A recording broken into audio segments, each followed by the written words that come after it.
Hello दोस्तों। आज मैं अपना थर्ड वीडियो लेके आया हूँ इस सीरीज़ में, स्टॉक मार्केट के सीरीज़ में।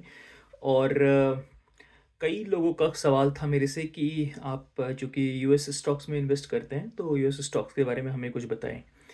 तो देखिए, यूएस स्टॉक्स भी एक बहुत बड़ा एरिया है, तो इसको भी मैं कई पार्ट्स में आपसे साझा करूँगा। पर आज मैं डिस्कस करने वाला हूँ जिसको यूएस में बोलते हैं मैग्निफिसेंट सेवन। और ये सात दुनिया की सबसे बड़ी कंपनीज हैं। सबसे बड़ी अभी एनवीडिया है। तो एनवीडिया 5 ट्रिलियन डॉलर की है। 5 ट्रिलियन डॉलर का क्या महत्व होता है? इट्स लाइक इंडिया की पूरी जीडीपी 4 ट्रिलियन डॉलर है। और एक कंपनी का मार्केट कैप यहाँ पे 5 ट्रिलियन डॉलर हो गया। आई थिंक इंडिया का पूरा सारे कंपनीज का मार्केट कैप भी ऐड कर दो तो शायद 5 के करीब बनता है। तो इतनी बड़ी एनवीडिया हो चुकी है। और बाकी भी एप्पल, माइक्रोसॉफ्ट दोनों 4 के अराउंड है। गूगल 3 के अराउंड है। अमेजोन 3 के करीब है। मेटा और टेस्ला आई थिंक 2 के आसपास है। तो देखिए, यूएस स्टॉक्स मैं इसको दो तीन तरीके में डिवाइड करता हूँ। तो हम ये 7 कंपनीज की बात करेंगे आज। और लेकिन उससे पहले मैं बता दूं कि यूएस स्टॉक में इन्वेस्ट क्यों करता हूं मैं, और ये आपके लिए भी क्यों करना ज़रूरी होता है। तो यूएस स्टॉक्स में जब बात करता हूं तो मैं सिर्फ टेक्नोलॉजी स्टॉक्स की बात करता हूं। मैं कोई कंज्यूमर या और किसी टाइप के फाइनेंशियल स्टॉक्स, बैंक्स वगैरह की बात नहीं करता हूं। वो सारी चीज़ें आप इंडिया में भी कर सकते हो। पर जो टेक्नोलॉजी कंपनी यूएस में है वो दुनिया में और कहीं नहीं है। आप सभी भी फेसबुक, गूगल सर्चेज, एप्पल के फ़ोन यूज़ करते होंगे। आप सभी एनवीडिया के चिप्स तो नहीं यूज़ कर रहे हो, पर आपकी जो कंपनीज जो फेसबुक वगैरह हैं वो सारे एनवीडिया के चिप्स बैक एंड में यूज़ कर रही है। टेस्ला के कार अब इंडिया में आने लगे हैं। तो हम सभी इंडिया में रहते हुए भी, छोटे छोटे शहरों में रहते हुए भी इन बड़ी टेक्नोलॉजी कंपनीज के प्रोडक्ट्स को यूज़ करते हैं। और इनका कोई सानी नहीं है। तो इसमें इन्वेस्ट रहना बहुत अच्छी चीज़ है। सेकंड क्या होता है, जब आप यूएस स्टॉक में इन्वेस्ट करते हो तो आप यूएस डॉलर में इन्वेस्ट करते हो। तो क्या होता है, हमेशा जो आईएनआर है, इंडियन रुपीज़, वो डिप्रिशिएट होती रहती है। 5 साल पहले 70 रुपये एक डॉलर हुआ करता था, आज 90 है। तो इन अ वे आपका वो भी अप्रिशिएशन चलता रहता है। तो इसलिए यूएस स्टॉक्स में इन्वेस्ट करना बहुत ज़रूरी है। इसके दो तीन तरीके हैं। पहला तो यह है कि आप डायरेक्ट स्टॉक चुन के इन्वेस्ट कर लो, बट उसके लिए थोड़ी सी रिसर्च होनी चाहिए। जो दूसरा तरीका ये है कि कुछ म्यूचुअल फंड्स वगैरह, ईटीएफ वगैरह अवेलेबल हैं इंडिया में, जो आपके पैसे को यूएस स्टॉक्स में लगाते हैं, और खासकर मैग सेवन में भी लगाते हैं। मैग सेवन बेसिकली ये 7 कंपनीज को इकट्ठा जोड़ के बोला जाता है मैग सेवन। तो आज मैं इसकी बात करता हूँ, फिर कभी और मैं आपको छोटी यूएस कंपनीज के बारे में भी बात करूँगा। तो देखिए, यूएस स्टॉक में इन्वेस्ट करने का तरीका क्या है, पहले इसके बात करते हैं, फिर हम एक एक कंपनी के बारे में जाएंगे। आई थिंक मेरा एक्सपीरियंस ये कहता है कि अगर आपको थोड़ा भी इंटरेस्ट है पढ़ने का तो आप पढ़ते रहिए इनके बारे में। और जब ये डिप मारे, ये सारी कंपनी यूएस में डिप मारती है। तो ये इनका स्टॉक्स में क्या होता है यूएस में कि अगर कुछ भी रिजल्ट, कुछ भी न्यूज़ गड़बड़ाया तो तुरंत ये सारी कंपनीज 10-20% नीचे चली जाएगी। तब बहुत एक अच्छा अपॉर्चुनिटी मिलता है आपको ये लेने का। अभी जैसे फेसबुक नीचे आई हुई है लास्ट क्वार्टर रिजल्ट के बाद। मैं ये रिकमेंड तो नहीं कर पाऊंगा कि आप लो, बट जनरली देखा गया है कि जब ये नीचे जाती है, अगर आप इसको ट्रैक कर रहे हो केयरफुली, तो आप उस टाइम वो ले सकते हो। दूसरा तरीका ये है कि आपको अगर कोई इसमें पढ़ने में खास रुचि नहीं है या आपके पास वक्त नहीं है, वैसे वक्त तो सबके पास होता है। आप मूवीज़ और सीरीज़ और इंस्टाग्राम करते करते आप कितना टाइम बिता देते हो, तो आप पढ़ तो सकते हो। लेकिन किसी रीज़न से अगर आप नहीं करते हो तो फिर आप एक एसआईपी कर लो ऐसे चीज़ों में, और धीरे धीरे आपका पैसा उसमें जाता रहेगा।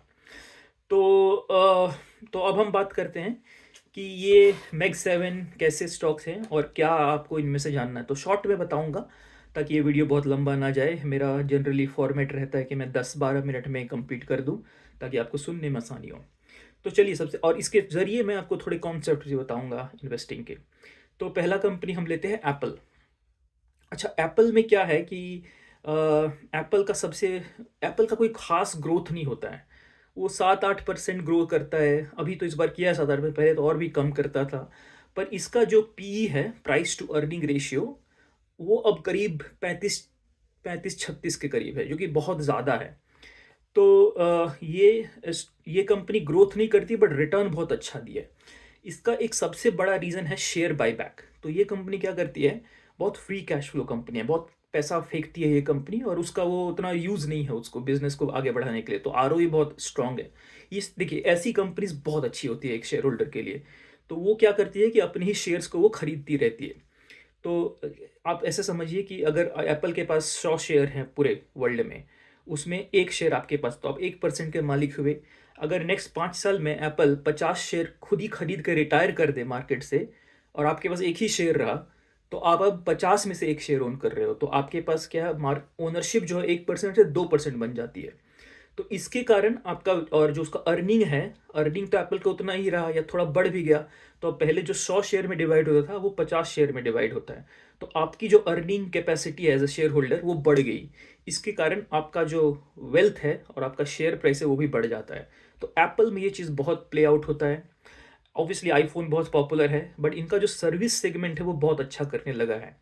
और इनको एक बेनिफिट क्या होता है कि जब अपग्रेड होते हैं साइकिल्स, तो एप्पल अचानक से हर कोई 3-4 साल में अपग्रेड करता है, तो कभी कभी मेजर साइकिल्स आते हैं जिसके कारण एप्पल का बिजनेस चलता रहता है। मुझे एप्पल से ये शिकायत है कि कोई बहुत खास वो एआई में कर नहीं रहा है। तो आई थिंक मुझे एप्पल पर्सनली कभी बहुत पसंद नहीं आया, पर जब भी वो डिप मारता है तब वो लेने की चीज़ है। अभी तो फिर से ऊपर चला गया, पर देखिए 6 महीने पहले आप देखिएगा डिप मारा था वो। तो ये रहा एप्पल का स्टोरी। सेकंड हम आते हैं माइक्रोसॉफ्ट। आई थिंक माइक्रोसॉफ्ट सारे मैक्स 7 में सबसे ज़्यादा स्टेबलाइज्ड बिजनेस है। इनके पास 3 बड़े बड़े बिजनेस हैं। एक पर्सनल कंप्यूटिंग बोलते हैं उसको, जिसमें विंडोज़ वगैरह आते हैं, आप या आपके बच्चे सभी यूज़ करते होंगे। एक होता है प्रोडक्टिविटी सेगमेंट, जहाँ पे माइक्रोसॉफ्ट 365 ऑफिस ये सब आता है। ये इसके बिना दुनिया नहीं चलती है, ये सारे कंप्यूटर सारे कॉरपोरेट्स में हैं। बट माइक्रोसॉफ्ट का जो ग्रोथ आया है, ये आया है उसके क्लाउड के कारण, इसको बोलते हैं हम अज्योर। और वो एक बहुत बड़ा बिजनेस है, करीब आई थिंक 15-20 बिलियन डॉलर पर क्वार्टर का रेवेन्यू है। पर उसको भी वो 35-40% के रेट से बढ़ाते रहते हैं हर साल। तो आप इमेजिन करो कि इंडिया में कोई भी सबसे बड़ी कंपनी रिलायंस जैसी कंपनी, उससे भी बड़ी है इसका ये सेगमेंट, और उसको भी वो 35-40% ग्रो करता है। तो उसके कारण माइक्रोसॉफ्ट का बहुत री रेटिंग हुआ है। आज के टाइम माइक्रोसॉफ्ट करीब 35 के पी पे चल रहा है। ये उनके जनरल हिस्ट्री के one of the highest peaks पे हैं, एप्पल भी माइक्रोसॉफ्ट भी। बट अगेन माइक्रोसॉफ्ट अपने हाई से थोड़ा सा आज नीचे ट्रेड कर रहा है आजकल। आई थिंक 550 600 के अराउंड का हाई रहा होगा, अब 500 के अराउंड है, पर डिप मारे तो लेने बनता है। ये कंसिस्टेंट कंपाउंडर है, ये बढ़ता रहेगा अपना 10-15% के हिसाब से। थर्ड गूगल होता है, पर मैं खुद गूगल में काम करता हूँ तो मैं इस पर कोई कमेंट नहीं करूँगा। ये थोड़ा नैतिकता के विरुद्ध भी जाता है, और पता नहीं कुछ लॉज वगैरह होंगे, तो मैं इसमें जाना नहीं चाहता। फोर्थ कंपनी अमेजोन, ये मेरी पर्सनल सबसे फेवरेट है। फेवरेट क्यों है? क्योंकि बाकी सारे टेक हैं, बहुत हैवी टेक है, अमेजोन टेक भी है, और साथ ही साथ एक बहुत बड़ा फिजिकल इंफ्रास्ट्रक्चर है। इसका जो रिटेल सेगमेंट है, बहुत सारे वेयर हाउसेज है दुनिया में, इसको रेप्लिकेट करना, इसके मोट को ख़त्म करना बहुत मुश्किल है, ऑलमोस्ट नामुमकिन है। पर इसका रिटेल बिजनेस, शॉपिंग जो हम करते हैं उसके थ्रू हम सभी जानते हैं। पर इसका जो बिजनेस है जिसके कारण इसको वैल्यूएशन अच्छा मिलता है, वो है इसका क्लाउड, AWS जिसको हम बोलते हैं। और AWS एक बहुत ही बड़ा बिजनेस है, आई थिंक वो 25-30 बिलियन डॉलर पर क्वार्टर रेवेन्यू करता है, और उसको भी वो लोग 18-20% के हिसाब से बढ़ा रहे हैं। तो अब देखिए ये है मैक्स 7 की सबसे खास बात, बहुत बड़ा स्केल ऑफ बिजनेस, पर ग्रोथ भी ठीक ठाक हो रहा है, ऐसा नहीं कि ग्रोथ कम है। और इनका एक और बिजनेस है जिस पे बहुत लोगों की नज़र नहीं जाती है, पर वो भी बहुत बड़ा है, वो है एडवर्टाइजिंग बिजनेस। तो अमेजोन के अंदर जब आप सर्च करते हो तो स्पॉन्सर्ड देखते होगे प्रोडक्ट, तो वो भी करीब आज के दिन में 15 बिलियन डॉलर पर क्वार्टर का बिजनेस होने लगा है, और वो उसका ग्रोथ भी 20% के राउंड है। तो गूगल से भी बेटर ग्रोथ है अगर सिर्फ एडवर्टाइजिंग की बात की जाए तो। तो अमेजोन बहुत अंडर अप्रिशिएटेड रहा था। अब लास्ट आई थिंक कुछ दिन पहले अर्निंग रिजल्ट आया, 10% भागा।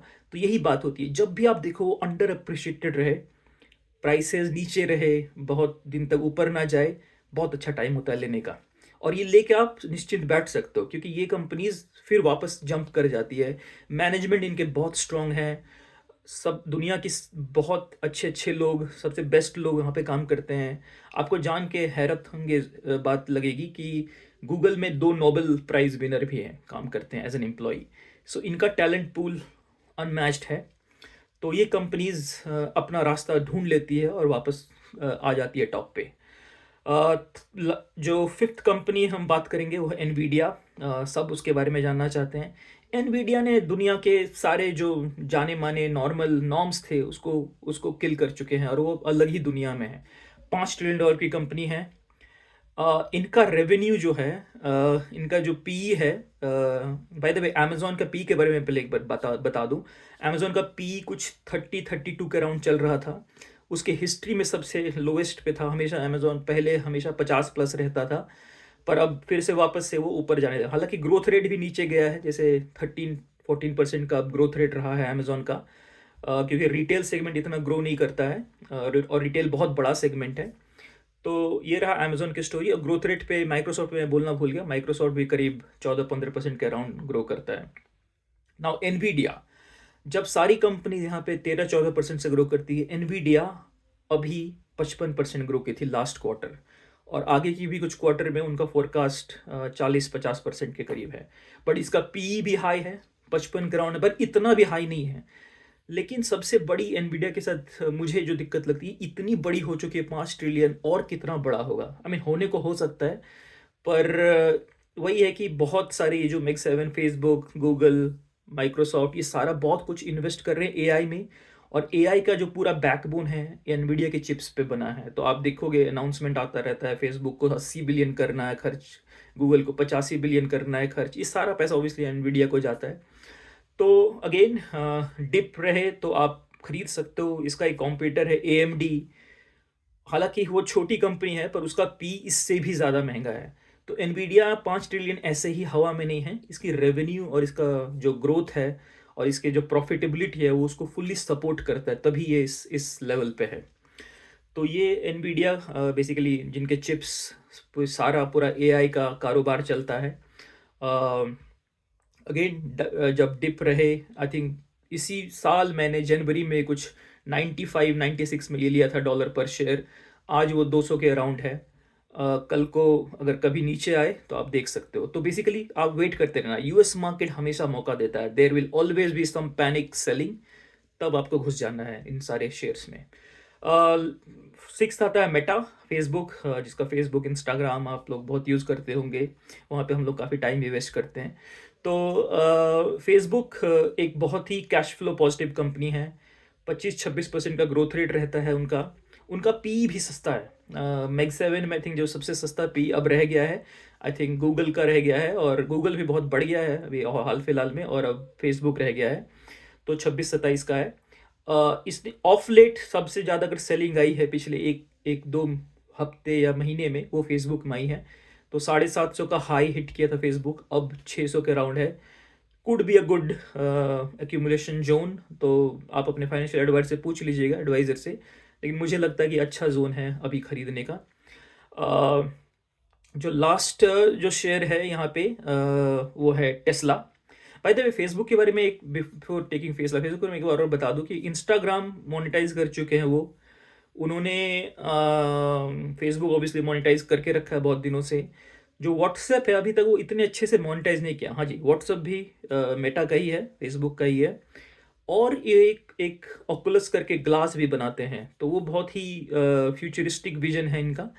पर मुझे लगता है कि व्हाट्सएप में और मोनेटाइज कर सकते हैं। और इनका ग्रोथ रेट बहुत अच्छा है, अभी भी 25-26% के अराउंड ग्रो कर रहे हैं ये।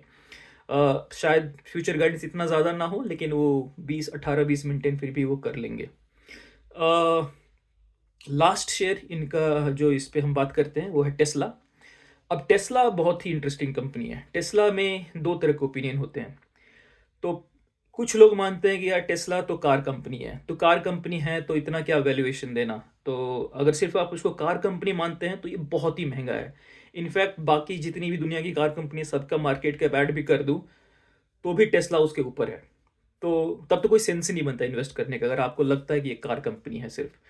पर जो कुछ लोग हैं जो टेस्ला के फैन हैं, उनको लगता है ये टेक्नोलॉजी एआई कंपनी है, और पहली ऐसी कंपनी है जो एआई का रियल लाइफ केसेस वर्ल्ड में लेके आएगी।